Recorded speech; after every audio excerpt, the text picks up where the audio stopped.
এই ভিডিওটাতে তোমরা দেখবা আমার দেওরে আমারে কত আদর করে, কত বেশি আদর করে। আমার কিন্তু একটাই মাত্র দেওর, আর দেওরটা আমার ভাইয়ের সমান। আমি কিন্তু খুব আদর করি, হেও আমারে কিন্তু খুব ভালোবাসে। তো মানে কি আমি আজকে শ্বশুরবাড়িতে, আজকে আমার ফার্স্ট ডে। আগেও আসিলাম, মানে কি নতুন বিয়া তো হয়নি, 3 বছর। শ্বশুরবাড়িতে তো আগেও আসিলাম, মানে 3 বছর হয়ে গেছে আমার বিয়ার। কিন্তু আমরা তো ডিমাপুর থাকি, আর শ্বশুর শাশুড়ি আমার ভাসুর দেওর এইখানেই থাকে, আসাম মানে কি লঙ্কা। তো আমি এখানে সকালের আশিবাসি কাজটা শুরু করে দিছি। আমার শাশুড়ি কিন্তু খুব বেমার, তো এখনও ঘুমাইতেছে। আমি কিন্তু ঘুম থেকে ওঠার আগে আগে সব কাম শেষ করে লওয়ার প্ল্যানিং করে সকাল থেকে কাজ শুরু করে দিছি, যাতে ঘুম থেকে ওঠার পরে শাশুড়ি মার কোনো কষ্টই না হয়। আমার শাশুড়ি মা কিন্তু নিরামিষ খায়, আর আমরা কিন্তু আমিষ খাই। আর দেখো আমার দেওরটা, আমার কিউট দেওরটা উঠান ঝাড়ু দিয়ে দিতেছে। আমার আমগো কিন্তু শ্বশুরবাড়িতে বহুত বড় উঠানটা, তো আমার কিন্তু এই শ্বশুরবাড়ির কাজের মধ্যে উঠান ঝাড়ু দেওয়াটাই খুব ভারী লাগে।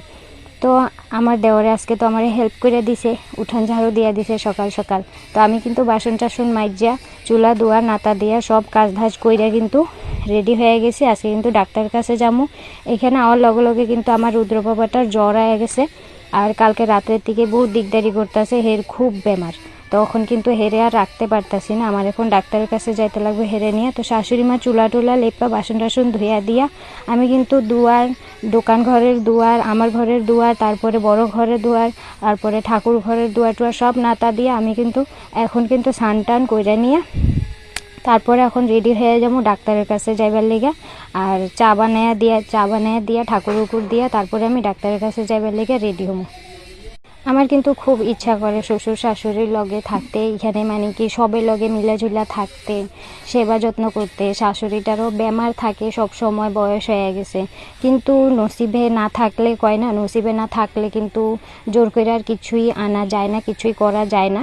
তো আমরা কিন্তু ডিমাপুর খেতি করি দাদা তাগর লগে, আর শ্বশুর শাশুড়ি তারা এখানে থাকে, সবাই অনেক কষ্ট করে তারাও কাজ ধাজ করে। বড় ঘর দুয়ার, গরু 4টা 5টা, কিন্তু তারা এগুলো সব নিয়ে বহুত কষ্ট করে। আমি কোনো হেল্প করতে পারি না, তার লেগে আমি মানে কি কোনো সময় ভাবি মনে মনে যে আমিও এখানে আইয়াই থাকা যাবো নাকি, কিন্তু হয় না। ওইখানেও কিন্তু আমাকে খেতি করতে লাগে, অনেক কাজ করতে লাগে। তো আমি এখানে চা বয়ে দিছি, আমি কিন্তু এখন চাটা খাবো না, কারণ কি ঠাকুর পূজা দেওয়া এখনও বাকি রয়েছে। তো চাটা বানায় দিয়ে সবেরে চা খাওয়াই দিয়া আমি কিন্তু ঠাকুর পূজা দিব। এখন ঠাকুর পূজা টুজা দিয়া তারপরে কিন্তু ডাক্তারের কাছে যাবো বাবুটারে নিয়ে। তো আমার ভিডিও এইটুকু, তোমরা সবাই কি করতেছো কমেন্টে জানাইও। টাটা।